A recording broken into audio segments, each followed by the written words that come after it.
Hello everyone, स्वागत है आप सभी का सुदेश क्लासेस में।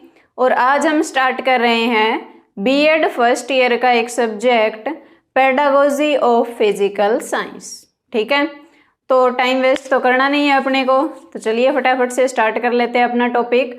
और इसमें मैं सबसे पहले आपको पढ़ा रही हूँ थर्ड यूनिट, इस सब्जेक्ट की थर्ड यूनिट हम पढ़ रहे हैं। आप अपने यूनिवर्सिटी सिलेबस के हिसाब से देख लेना कौन सी यूनिट है। ठीक है, तो सबसे पहला हमारा टॉपिक है पेडागोजिकल एनालिसिस। ठीक है, इसको हम देखते हैं कि पेडागोजिकल एनालिसिस होता क्या है। पहले तो इसी वर्ड का ही पेडागोजिकल एनालिसिस कर लेते हैं। ठीक है, एक पार्ट्स में इसको डिवाइड करके देखते हैं कि पेडागोजी क्या होती है और एनालिसिस क्या होता है।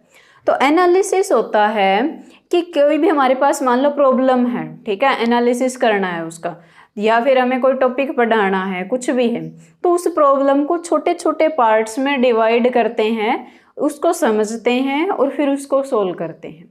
ठीक है, तो वो चीज़ होती है एनालिसिस। एनालिसिस मतलब उसको छोटे छोटे पार्ट्स में डिवाइड करना और फिर उसको सोल्व करना। ठीक है, और पेडागोजी क्या होती है? Pedagogy means science of teaching. कि कोई टॉपिक आपको दे दिया जाए तो क्या टेक्निक्स लगाओगे आप, क्या उसके पीछे का लॉजिक रहेगा आपको उसको पढ़ाने का, कि कैसे हम पढ़ाएंगे, कैसे उसके टीचिंग करेंगे, साइंस ऑफ टीचिंग उसकी क्या है। तो दोनों को मिला दें तो पेडागोजिकल एनालिसिस मतलब पार्ट्स में डिवाइड करना है, और साइंस ऑफ टीचिंग मतलब पढ़ाने के को मद्देनजर रखते हुए कि हमें वो टॉपिक पढ़ाना है। ठीक है, वो साइंस भी इंक्लूड होनी चाहिए, टीचिंग वाली साइंस भी। तो देखिए पेडागोजिकल एनालिसिस क्या होता है। Pedagogical analysis means N analysis, एक एनालिसिस करना है मतलब पार्ट्स में डिवाइड करना है टॉपिक को based on the pedagogy, pedagogy के बेस पर कि हमें उसको पढ़ाना है, साइंस ऑफ टीचिंग के बेस पर। ठीक है, is that N analysis which the rules of science of teaching, एक एनालिसिस जो रूल्स ओबे करे साइंस ऑफ टीचिंग का, मतलब साइंस ऑफ टीचिंग को दिमाग में रखते हुए may be made the basis for the teaching of content of a subject। जो भी हमें सब्जेक्ट में जो कंटेंट हमें पढ़ाना है उसके बेसिस बनाए वो। ठीक है, ध्यान क्या रखना है, एक एनालिसिस करना है जो बेस्ड हो किस पे, rules of science of teaching पे। आई होप सो अभी ये पेडागोजिकल एनालिसिस समझ में आया होगा कि होता क्या है। ठीक है, नेक्स्ट अब देखते हैं, आपसे पूछा जाए स्टेप्स ऑफ पेडागोजिकल एनालिसिस या प्रोसेस ऑफ पेडागोजिकल एनालिसिस, कि करना कैसे होता है पेडागोजिकल एनालिसिस। जैसे कि मान लो मैंने आपको कोई टॉपिक दे दिया, जैसे कि फोर्स एंड प्रेशर दे दिया। ठीक है, आपको कहा कि आपको ये टॉपिक 8th क्लास का पढ़ाना है, तो आपको सबसे पहले कंटेंट पता होना चाहिए ना कि हमें कितना पढ़ाना है 8th क्लास के लेवल के हिसाब से। दूसरी चीज़, मैं आपको यही सेम टॉपिक दे दूं और मैं आपसे कहूँ कि 11th क्लास को पढ़ाना है या फिर 12th क्लास को पढ़ाना है, तो वहाँ पर हमारा कंटेंट थोड़ा सा ज़्यादा हो जाएगा, हमें उसके हिसाब से उसको एनालिसिस करना है। 11th 12th में पढ़ाते टाइम हमें ये भी देखना होता है कि प्रीवियस कितना पता है बच्चे को, उसके हिसाब से आगे 11th 12th के लेवल तक हमें पढ़ाना है। 8th क्लास में वो जस्ट स्टार्टिंग है उस टॉपिक की, तो हम बिल्कुल बेसिक से पढ़ाएंगे और 8th लेवल तक का पढ़ाएंगे। तो सबसे पहले जैसे कि स्टेप्स ऑफ पेडागोजिकल एनालिसिस जो है, हमें मतलब कैसे देखना होता है कोई टॉपिक को कि ये पढ़ाने जा रहे हैं हम। तो सबसे पहला स्टेप क्या रहता है, content analysis of the topic, कि उस टॉपिक में जो भी कंटेंट है उसके हम सब टॉपिक्स बना लेते हैं, छोटे छोटे पार्ट्स में उसको डिवाइड कर लेते हैं। जितना भी कंटेंट हमें पढ़ाना है, टीच करना है, उस कंटेंट का एनालिसिस जरूरी है। पता तो होना चाहिए आपको कि क्या पढ़ाना है, कितना पढ़ाना है। ठीक है, उसके हिसाब से पार्ट्स बनाते हैं और कितने टाइम में पढ़ाना है ये भी पता होना चाहिए। ठीक है, जैसे कि मान लो 8th क्लास को पढ़ाओगे तो फोर्स और प्रेशर के फॉर्मूलाज हो गए, टाइप्स ऑफ फोर्स हो गया, एग्जाम्पल हो गए, SI यूनिट्स हो गई, इतना पढ़ाकर छोड़ दोगे, हद से ज़्यादा न्यूमेरिकल्स वगैरह नहीं कराओगे। वही अगर 11th 12th में पढ़ाओगे तो थोड़ा और हाई लेवल हो जाएगा वो। ठीक है, तो उसके हिसाब से आपको सबसे पहला स्टेप क्या है पेडागोजिकल एनालिसिस का, कंटेंट एनालिसिस, कि हमें कितना कंटेंट पढ़ाना है, कैसे पढ़ाना है, उसके मेजर और माइनर टॉपिक्स बना लेने होते हैं और उसके हिसाब से प्रोसीड करना है। फिर क्या है, writing the instructional objectives in behavioural terms of teaching learning with that topic. इसका मतलब क्या है, अब ये वैसे पेज भरने के लिए ली है भाई लाइन, आपको अभी पता है कि बीएड के जो आप पेपर दे रहे हो अगर आपने थोड़े से पोर्शन में सब कुछ लिख दिया तो नंबर नहीं मिलेंगे, आपको पेज भी भरने पड़ेंगे। तो मेरे हिसाब से तो आप हर एक में एक फ्लो चार्ट भी बना कर आना। अब फ्लो चार्ट में इतना भी मतलब उसको ज़्यादा, मतलब मैं मेरा पर्सनल एक्सपीरियंस बता रही हूँ, आप अपने हिसाब से देख लेना। फ्लो चार्ट को ज़्यादा ऐसे कॉम्प्लिकेटेड नहीं बनाना है कि उसमें सारे कलर्स उसमें डाल दिए या फिर ऐसा कुछ। सिंपल सा फ्लो चार्ट बना देना, हर एक क्वेश्चन में अच्छे नंबर आ जाएंगे। और दूसरी चीज़, रिप्रेजेंटेशन का खास ध्यान रखना, छोड़कर तो कोई क्वेश्चन आना ही नहीं है आपको। जैसा भी आता हो कुछ तो आता ही होगा, मतलब जनरल से क्वेश्चन होते हैं, थोड़ा बहुत तो आप बनाकर लिख सकते हो अपनी तरफ से, छोड़ के नहीं आना। दूसरी चीज़, रिप्रेजेंटेशन पर ध्यान देना, ठीक है। रिप्रेजेंटेशन जितनी अच्छी होगी नंबर उतने ही अच्छे आएंगे। अगर आपकी राइटिंग अच्छी है तो you are lucky, God blessed you, ठीक है। चलो देखते हैं अब क्या है इसका मतलब क्या है। Writing an instructional objective in behavioural terms, कि जो भी हम टॉपिक पढ़ा रहे हैं उसके बाद हम कुछ ऑब्जेक्टिव्स भी तो डिसाइड करते हैं कि ये टॉपिक, जैसे कि फोर्स एंड प्रेशर पढ़ाने के बाद हम एक्सपेक्ट करते हैं कि बच्चे को फोर्स की डेफिनेशन पता होनी चाहिए, प्रेशर की डेफिनेशन पता होनी चाहिए, टाइप्स ऑफ फोर्सेस पता होने चाहिए, फोर्स की एसआई यूनिट, प्रेशर की एसआई यूनिट उनको पता होनी चाहिए। तो कुछ इंस्ट्रक्शनल ऑब्जेक्टिव्स हम बनाते हैं कि हमारे पढ़ाने के बाद अगर ये टॉपिक हम पढ़ा दें तो उसके बाद ये बातें जो है बच्चे को पता होनी चाहिए, ठीक है। तो वो है ये सेकंड पॉइंट, ठीक है, कि हमें देखना है कि क्या टारगेट हमें अचीव करना है। तो writing the instructional objectives in behavioural term of teaching learning with that topic, उस टॉपिक के हिसाब से। नेक्स्ट फिर क्या है, अब सब कुछ हो गया, कंटेंट हमने देख लिया, टॉपिक्स उसके बना लिए, सब टॉपिक्स बना लिए, और इंस्ट्रक्शनल एक ऑब्जेक्टिव भी हमने बना लिया कि ये टारगेट हमें अचीव करना है। थर्ड अब क्या है, selection of methods, techniques, activities and audio visual aids to achieve the instructional objectives. जो ये ऑब्जेक्टिव्स हमने बनाए हैं, जो टारगेट्स हमने बनाए हैं, उनको अचीव करने के लिए, यानी कि अब हम पढ़ाने जा रहे हैं, क्लास में जा रहे हो मान लो पढ़ाने के लिए अब, ठीक है, तो वहाँ पर अब हम क्या क्या टेक्निक्स यूज़ करेंगे, क्या मेथड हम यूज़ करेंगे उस टॉपिक को पढ़ाने के लिए। जैसे कि कुछ टॉपिक्स ऐसे होते हैं जो हम सिर्फ बोल कर भी पढ़ा सकते हैं, ठीक है। कुछ ऐसे होंगे जहाँ पर हमें ब्लैक बोर्ड की ज़रूरत पड़ेगी, हम बोर्ड पर लिखेंगे साथ साथ समझाएंगे। कुछ ऐसे होंगे विद एग्जाम्पल हम समझाएंगे, कई बार हम वहाँ पर एग्जाम्पल्स वो परफॉर्म करके दिखाते हैं, एक्सपेरिमेंट बोल लो चाहे। कई बार हम वैसे बताते हैं जनरल की रियल लाइफ में आपने ऐसे ऐसे देखा होगा कहीं पे, या फिर अगर प्रोजेक्टर वगैरह उपलब्ध है तो प्रोजेक्टर की हेल्प से हम उनको समझाने की कोशिश करते हैं। तो थर्ड स्टेप क्या रहता है, हमें डिसाइड करना है कि हम क्या मेथड यूज़ करेंगे, क्या टेक्निक हम यूज़ करेंगे कि हम जो है अच्छे से पढ़ा सकें और हमारा जो टारगेट है वो अचीव हो सके, ठीक है। अब इतने काम हमने कर लिए, कंटेंट एनालिसिस कर लिया, टारगेट हमारा डिसाइडेड था कि हमें ये टारगेट अचीव करना है, ऑब्जेक्टिव हमारा डिसाइडेड था, मेथड्स भी हमने देख लिए कि किस मेथड से हम पढ़ाएंगे और पढ़ा भी दिया मान लो, ठीक है। अब बारी आती है इवैल्यूएशन की। इवैल्यूएशन मतलब अब हमें पता कैसे चले कि बच्चे को कितना आता है। ये तो हमने टारगेट बनाया था, ये टारगेट अचीव हुआ भी है या नहीं, तो वो हम देखते हैं।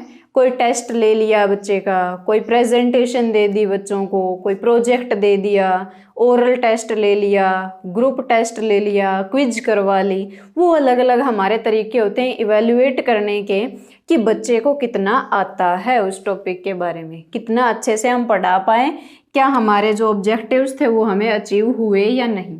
तो फोर्थ स्टेप ये रहता है हमारा, selection of evaluation techniques and devices in order to, evaluation techniques देखने और डिवाइसेस देखने किस लिए, in order to evaluate the teaching learning process of that unit या फिर दैट टॉपिक। उस टॉपिक का जो टीचिंग लर्निंग प्रोसेस था उसमें कितना कुछ उन्होंने सीखा, कैसा रहा, वो उस चीज़ को इवैल्यूएट करने के लिए अब हम अलग अलग तरीकों का यूज करते हैं। I hope so pedagogical analysis आपको क्लियर है। इसके बाद इसी में एक हम डायग्राम भी बनाएंगे, एक चार्ट सा भी बनाएंगे छोटा सा, वो भी आप देख लेना, नेक्स्ट स्लाइड में बनाएंगे, ठीक है। देखिए उसी टॉपिक में हम एक ये छोटा सा चार्ट बना सकते हैं, एक डायग्राम सा बना सकते हैं।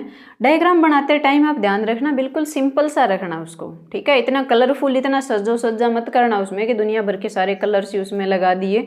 रिप्रेजेंटेशन का ध्यान रखना, लेकिन ऐसा भी ना लगे एग्जामिनर को कि वेला बैठा है, कुछ नहीं आता इसको, इसीलिए इसमें डिजाइनिंग में इतना टाइम वेस्ट कर रहे हैं, और इतना हड़बड़ी में भी मत बनाना है कुछ समझ में ही ना आए क्या बनाया है। तो एज सिंपल एज पॉसिबल, लेकिन बनाना जरूर, ठीक है। मेरे हिसाब से तो जरूर बना कर आना एक एक फ्लो चार्ट, जैसा भी बना दो आप। जो भी मान लो क्वेश्चंस में जो भी लिखे आपने हेडिंग्स बनाए, उन्हीं हेडिंग्स का एक ऐसे बना दो, पहले हेडिंग लिख दी, दूसरी लिख दी, ऐसे थोड़ा सा डायग्राम सा बना दो, ऐसे कर दो, चाहे कुछ भी हो, लेकिन थोड़ा बहुत सा बनाकर जरूर आना। देखो अब क्या है, pedagogical analysis of the content. Content का हमें पेडागोजिकल एनालिसिस करना है। सबसे पहला टॉपिक हमारा क्या था, analysis of the content of unit. Content of unit जो भी है उसके अंदर जो भी हमें पढ़ाना है, मतलब कंटेंट जो भी है उसका एनालिसिस करना है, उसके सब टॉपिक्स बना लेने हैं, देखना है कितना पढ़ाना है कितना नहीं करवाना, तो वो चीज़ है। पहला स्टेप ये हो गया, ठीक है।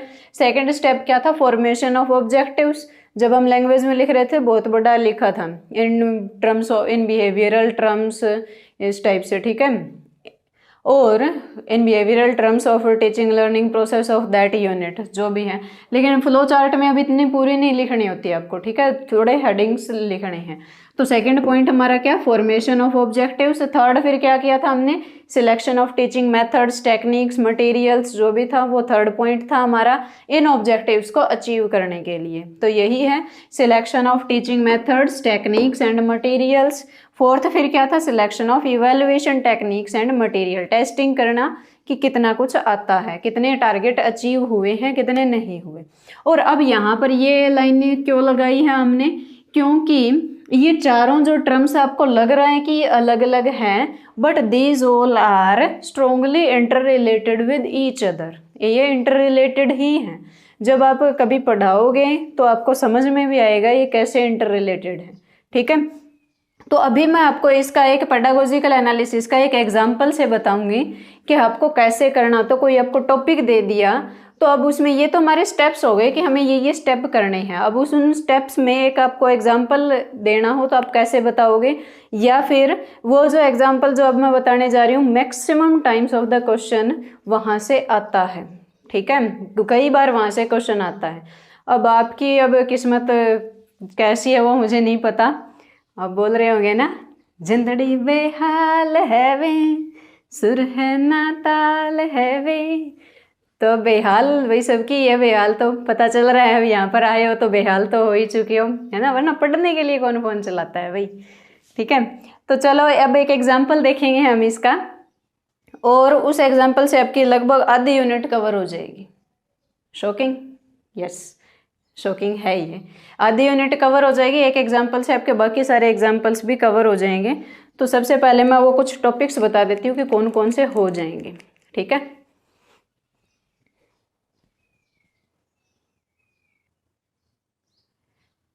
टूटा हुआ साज हूँ मैं, खुद से ही नाराज हूँ मैं। सोच रहे होगे अब ये क्या, अब साइंस पढ़नी पड़ेगी इतनी सारी। डोंट वरी, थम्मा थम्मा, ठीक है, अभी बताएंगे क्या करना है आपको इसमें। हमें इन टॉपिक्स का आपके सिलेबस में दिया हुआ है, बाकी आप अपने यूनिवर्सिटी के हिसाब से देख लेना कौन कौन से टॉपिक्स हैं आपके सिलेबस में, ठीक है। इन टॉपिक्स का हमें करना है पेडागोजिकल एनालिसिस।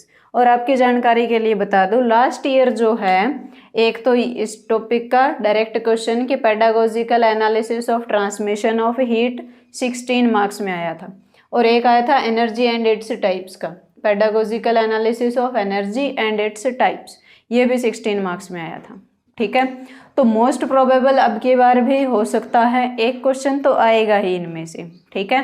कोई भी एक टॉपिक दे देगा आपको, उसका पेडागोजिकल एनालिसिस करना है। पेडागोजिकल एनालिसिस मतलब अब ऐसे नहीं है, घबराओ मत, आपको इनके मतलब ज़्यादा साइंस नहीं पढ़नी, वैसे टॉपिक की जानकारी तो आपको होनी चाहिए भाई, टीचर बनने जा रहे हो आप तो पता तो होना चाहिए। लेकिन देखो जैसे कि एटॉमिक स्ट्रक्चर है, तो इसमें आपसे ये नहीं पूछेगा बताओ अल्फा स्कैटरिंग एक्सपेरिमेंट क्या था, बोहर्स मॉडल ऑफ एटम बताओ, वो नहीं है। आपको पेडागोजिकल एनालिसिस करना है, मतलब पहले आप कंटेंट एनालिसिस करेंगे, फिर ऑब्जेक्टिव डिसाइड करेंगे, आपको क्वेश्चंस लिख के छोड़ने हैं कि हम ये पढ़ाएंगे, ये पढ़ाएंगे, ये करेंगे, ये मेथड यूज करेंगे पढ़ाने का, वो चीज़ें हमें देखनी है, ठीक है। तो थोड़ी बहुत भी अगर आपको इन टॉपिक्स की नॉलेज है तो ठीक है, आप कर सकते हो। 16 मार्क्स का क्वेश्चन अटेम्प्ट कैसे करना है, क्वेश्चन अटेम्प्ट वो मैं आपको समझाऊंगी, फ्रिक्शन वाले एग्जाम्पल से समझा देते हैं भाई, ठीक है, क्योंकि ये 2 क्वेश्चन तो लास्ट ईयर ही आए हैं, तो आई थिंक सो अब की बार ना भी आई, ठीक है। बाकी थोड़ा थोड़ा बता देती हूँ, जैसे कि एटॉमिक स्ट्रक्चर है, इसमें आप क्वेश्चन क्या क्या मतलब कंटेंट एनालिसिस कैसे करोगे कि एटॉमिक स्ट्रक्चर है, पहले ये पूछ लिया व्हाट इज एटम, पहले डेफिनेशन ऑफ एटम बता देंगे, फिर उसका एक न्यूक्लियस का पार्ट होता है, एक अदर देन न्यूक्लियस पार्ट होता है, न्यूक्लियस वाले पार्ट में न्यूट्रॉन प्रोटॉन समझा दोगे, अदर पार्ट में इलेक्ट्रॉन शेल होती हैं वो समझा देंगे, फिर एटॉमिक नंबर क्या होता है, एटॉमिक मास नंबर क्या होता है, वो सारी चीज़ें हम समझा दें। तो ये कंटेंट एनालिसिस हो गया एक तरीके से, ठीक है। एनर्जी एंड इट्स टाइप्स का, एनर्जी बताओगे पहले तो डेफिनेशन है व्हाट इज एनर्जी, अब आपको बतानी नहीं है, डेफिनेशन नहीं देनी है एनर्जी की, सिर्फ आपको लिखना है कि पहले हम बताएंगे व्हाट इज एनर्जी कि एनर्जी क्या होती है, फिर हम बताएंगे टाइप्स ऑफ एनर्जी, एक होती है मैकेनिकल एनर्जी, मैकेनिकल एनर्जी में आता है kinetic energy, potential energy, other than mechanical energy हो जाएंगी electrical energy, sound energy, muscular energy, ठीक है, बहुत सारी ये अलग अलग टाइप्स। तो इस टाइप से हम इनको प्रोसीड कर सकते हैं। एग्जाम्पल्स या फिर कंजर्वेशन ऑफ एनर्जी, ये टॉपिक भी हम पढ़ाएंगे। तो वो टॉपिक्स जस्ट आपको टॉपिक्स लिखने हैं, बताना नहीं है अब कंजर्वेशन ऑफ एनर्जी होती क्या है, आपको लिखना है कि हाँ कंजर्वेशन ऑफ एनर्जी एक इसका सब टॉपिक होगा और वो हम पढ़ाएंगे, ठीक है। इसी तरीके से इन्वायरमेंट एंड पोल्यूशन का भी आप अपने हिसाब से लिख सकते हो कि पोल्यूशन इन्वायरमेंट मतलब कैसे खराब हो रहा है पोल्यूशन से, पोल्यूशन कितने टाइप के होते हैं, साउंड पोल्यूशन हो गया, एयर पोल्यूशन, वाटर पोल्यूशन, जो भी आप इसमें क्वेश्चन पुट करना चाहो। Water as a universal solvent, इसमें पहले क्वेश्चन डाल सकते हो कि सॉल्वेंट क्या होता है, फिर वाटर को यूनिवर्सल सॉल्वेंट क्यों कहते हैं, यूनिवर्सल सॉल्वेंट क्या होते हैं, क्या आयनिक कंपाउंड इनमें मिक्स हो जाएंगे, क्या कोवलेंट कंपाउंड इनमें मिक्स हो जाएंगे। तो इस टाइप के क्वेश्चंस आप उसमें मतलब कंटेंट एनालिसिस में लिख सकते हो। ये टॉपिक्स सब टॉपिक हैं, ठीक है। ट्रांसमिशन ऑफ हीट कि हीट कैसे एक ऑब्जेक्ट से दूसरे ऑब्जेक्ट में ट्रांसफर होती है, 3 तरीके होते हैं, कंडक्शन, कन्वेक्शन, रेडिएशन। कंडक्शन क्या होती है, कन्वेक्शन क्या होती है, रेडिएशन क्या होती है, उनके एग्जाम्पल्स क्या हैं, वो चीज़ें आप पूछ सकते हो। मैग्नेटिज्म भी कि मैग्नेट क्या होती है, सबसे पहले किसने डिस्कवर की, कब डिस्कवर हुई मैग्नेट, और नेचुरल मैग्नेट होती है, कुछ आर्टिफिशियल मैग्नेट होती है, परमानेंट मैग्नेट होती है, कुछ जो होती है टेम्पररी मैग्नेट होती है। तो वो सारी चीज़ें, ठीक है। फिर फ्रिक्शन का तो अभी हम देखेंगे ही पूरा, ठीक है। तो पेडागोजिकल एनालिसिस देखना है इनका कि हम कैसे पढ़ाएंगे। तो पेडागोजिकल एनालिसिस के हमने स्टेप देख रखे हैं। सबसे पहले हमें करना है कंटेंट एनालिसिस, ठीक है, कि क्या क्या उसके सब टॉपिक्स बनेंगे। ओके, तो चलिए स्टार्ट करते हैं बिना टाइम वेस्ट किए। फ्रिक्शन,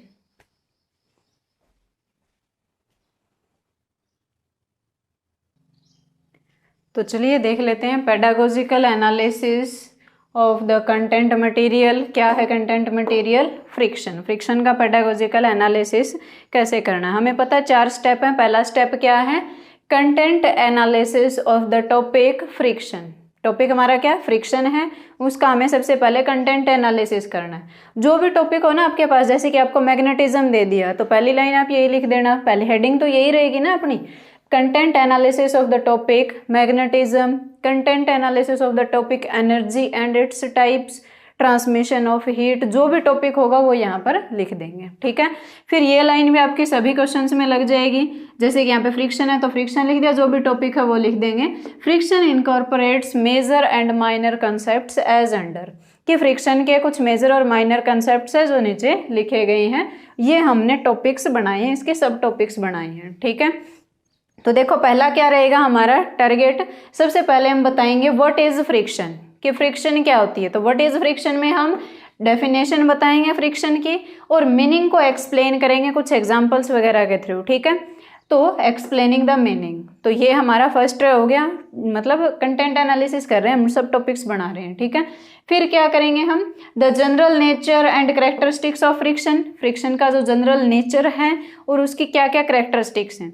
कुछ एक आध लिख दो यहाँ पर अगर आपको उस टाइम पे ध्यान आ रही है तो, जैसे कि friction increase with the roughness of the surface, जितना ज़्यादा सरफेस रफ होगा फ्रिक्शन उतनी ही ज़्यादा होगी। जब 2 सरफेस आपस में स्लाइड करते हैं या फिर एक दूसरे पर मूव करते हैं तब फ्रिक्शन का एहसास होता है, ठीक है। तो ये कुछ पॉइंट्स इसमें लिख सकते हो सब टॉपिक में।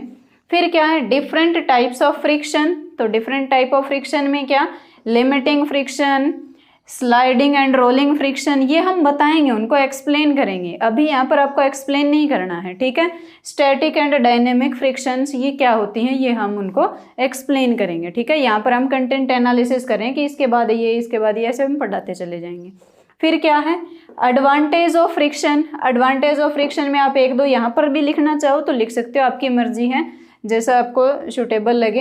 एडवांटेज ऑफ फ्रिक्शन में जैसे कि राइटिंग में हेल्प करती है, हेल्प्स इन वॉकिंग, चलने में हेल्प करती है, कोई स्क्रू वगैरह टाइट करने होते तो उनमें हेल्प होती है फ्रिक्शन की मदद से, ठीक है। मतलब फ्रिक्शन ही हेल्प करती है। नेक्स्ट फिर क्या है डिसएडवांटेज ऑफ फ्रिक्शन। डिसएडवांटेज क्या है, मशीनें वगैरह जल्दी खराब हो जाती हैं, चप्पलें टूट जाती है, तो वो डिसएडवांटेज होगी, ये एक आध इसमें लिख सकते हो, ठीक है, सॉरी डिसएडवांटेज। फिर क्या methods to control friction. Methods to control friction के भी आप सब टॉपिक्स बना सकते हो कि लुब्रिकेंट्स का यूज़ करके हम फ्रिक्शन को कंट्रोल कर सकते हैं, बॉल बेयरिंग का यूज़ करके हम फ्रिक्शन को कंट्रोल कर सकते हैं, और ये बॉल बेयरिंग का यूज़ करके कंट्रोल कर सकते हैं, और रोलिंग फ्रिक्शन जो होती है वो स्लाइडिंग से थोड़ी सी कम होती है, तो टायर्स वगैरह का यूज़ करके, तो बॉल बेयरिंग में भी वही यूज़ हुआ है वैसे, ठीक है, कि स्लाइडिंग फ्रिक्शन को हमने रोलिंग फ्रिक्शन में कन्वर्ट कर दिया। इतना सब कुछ आपको यहाँ पर मतलब बस ये बताना है, ठीक है। तो फर्स्ट पार्ट हमारा हो गया content analysis of the topic friction. Content analysis देख लिया हमने, अब हम देखते हैं इसके ऑब्जेक्टिव्स क्या है, कि क्या क्या क्वेश्चन बच्चों को आने चाहिए।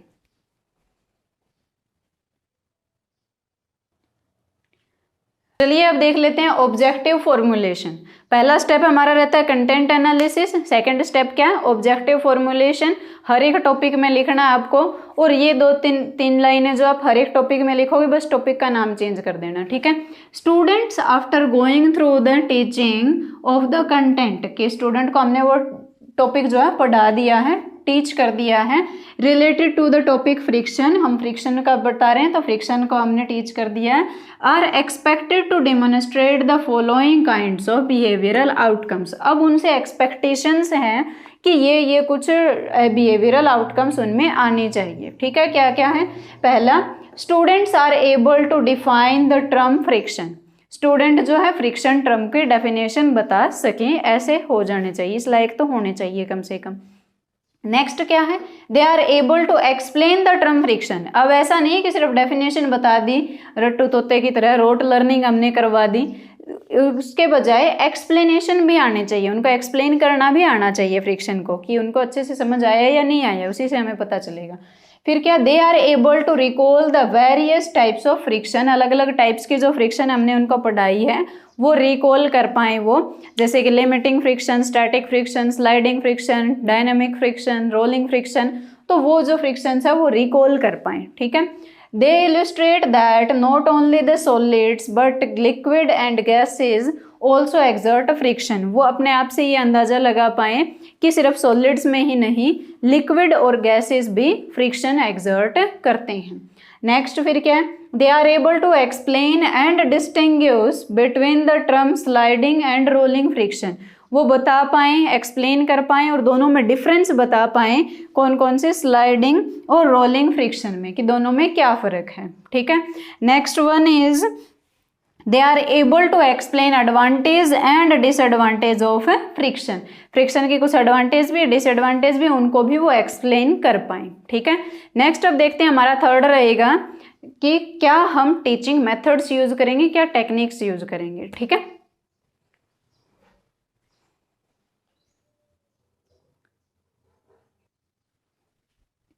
तो चलिए देखते हैं अब listing teaching methods, devices, activities and aid materials. Next यही था अपना कि टीचिंग मेथड्स क्या होंगे, क्या क्या डिवाइसेस हम यूज़ करेंगे, क्या क्या एक्टिविटीज़ हम करेंगे, वो थर्ड स्टेप था, ठीक है।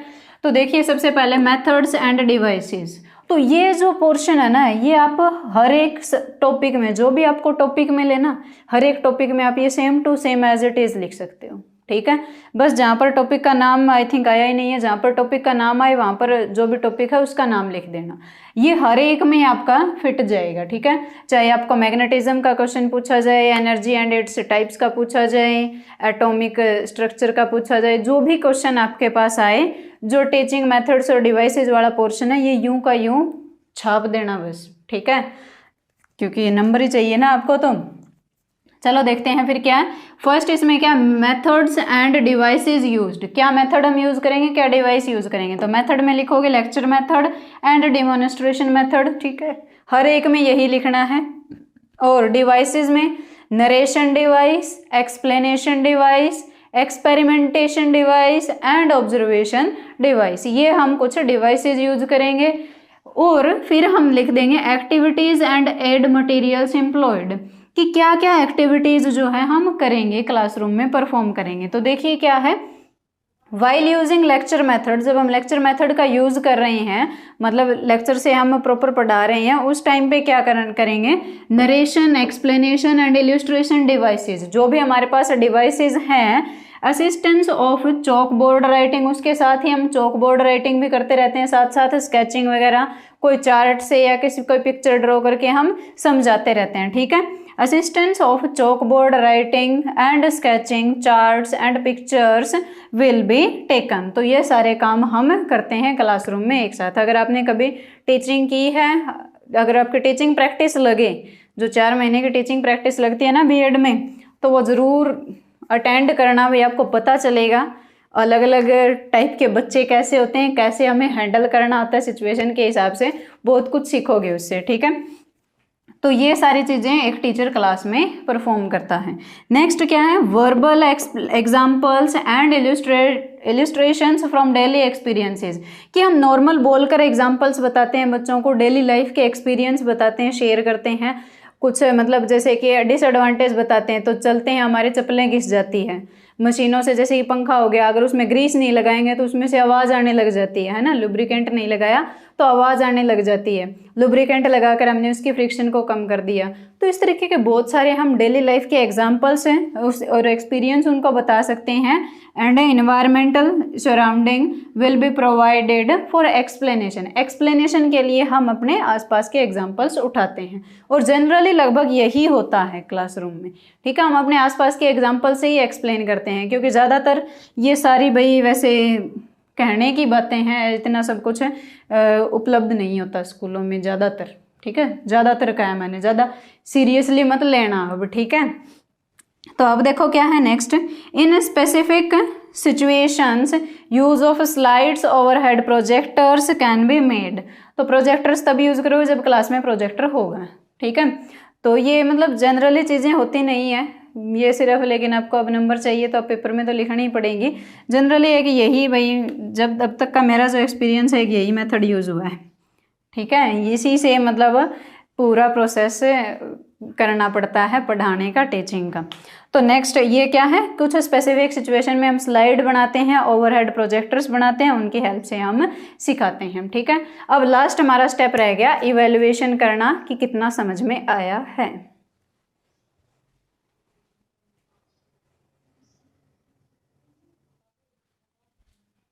तो चलिए नेक्स्ट देख लेते हैं, लिस्टिंग ऑफ इवैल्यूएशन प्रोसीजर और डिवाइसेस। इवैल्यूएशन प्रोसीजर क्या रहेगा, क्या डिवाइसेस रहने वाली है, वो हमें लिस्ट आउट करना है। तो ये एक लाइन तो हर किसी में सेम रहेगी आपकी, बस टॉपिक का नाम बदलना है आपको। Oral, practical and written mode of testing and evaluation will be employed for the evaluation of teaching learning outcomes of the concept friction, ठीक है। ये इवैल्यूएशन की हम टेक्निक्स यूज करेंगे, ओरल हो सकती है, प्रैक्टिकल हो सकती है, रिटन हो सकती है, जैसा भी हम करना चाहें। अब देखिए फर्स्ट हमारा क्या रहेगा, ऐसे टाइप क्वेश्चन। अब इसमें ऐसे टाइप क्वेश्चन हेडिंग बनाओगे आप, 2-4 क्वेश्चन लिख देना, ठीक है। मैंने नहीं लिखे है अपने, तो भाई हो गया आज का कोटा पूरा, 2.5 घंटे हो गए लगे हुए। अब भी अगर लाइक, कमेंट, शेयर, सब्सक्राइब नहीं किया ना तो देख लेना, हाय लगेगी मेरी तुमको ठीक है। तो देखो क्या है, ऐसे टाइप क्वेश्चंस में क्या करोगे, 2-4 ऐसे टाइप क्वेश्चन लिख देना आप, जैसे कि explain the advantage and disadvantage of friction in detail, ठीक है। Define the term friction and its types, explain its types. तो ऐसे टाइप क्वेश्चन हो जाएंगे, ऐसे 1-2 लिख देना आप। फिर शॉर्ट आंसर टाइप क्वेश्चन, जैसे कि define friction, what is static friction, what is sliding friction, कुछ एक आधे शॉर्ट आंसर टाइप क्वेश्चन हो जाएंगे। फिर ऑब्जेक्टिव टाइप क्वेश्चन मतलब ऑप्शन वाले क्वेश्चन लिख देना एक दो। फिर उसके बाद fill in the blanks, heading बना लेना, ये ट्रू फॉल्स अगर लिखना चाहो तो मैच द फॉलोइंग। इनमें से मतलब अगर आपको लग रहा है ना कि बहुत ज़्यादा बड़ा हो रहा है क्वेश्चन, तो इनमें से कम 3 लिख देना, ठीक है, ज़्यादा मत खींचना चाहिए, ठीक है। तो अब क्वेश्चन में अब आप लिखते टाइम अपना ध्यान रखना कि इतना बड़ा भी मत खींच देना क्वेश्चन को कि एग्जामिनर परेशान हो जाएगी, हाय कब खत्म होगा ये वाला क्वेश्चन। तो एक लिमिट में रहना, जितना मैंने करवाया आई थिंक ये बिग इनफ। और यहाँ से आपका एक 16 नंबर का क्वेश्चन आई होप सो, जहाँ तक मुझे लगता है ज़रूर आना ही चाहिए। बाकी आपकी किस्मत, क्या पता ना भी आए तो क्या कह सकते हैं भाई, बाकी मेरे हिसाब से तो एक क्वेश्चन आना चाहिए, ठीक है। तो आज के लिए इतना ही, फिर मिलते हैं नेक्स्ट वीडियो में। और अपना फीडबैक ज़रूर बताना, कमेंट करके ज़रूर बताना कैसी लगी वीडियो, और कुछ सुधार करने की ज़रूरत है तो वो भी ज़रूर बताना मुझे। I will try to make better videos, ठीक है। तो मिलते हैं नेक्स्ट वीडियो में, आज के लिए इतना ही। Thank you so much to listen me. Tata, bye bye, take care.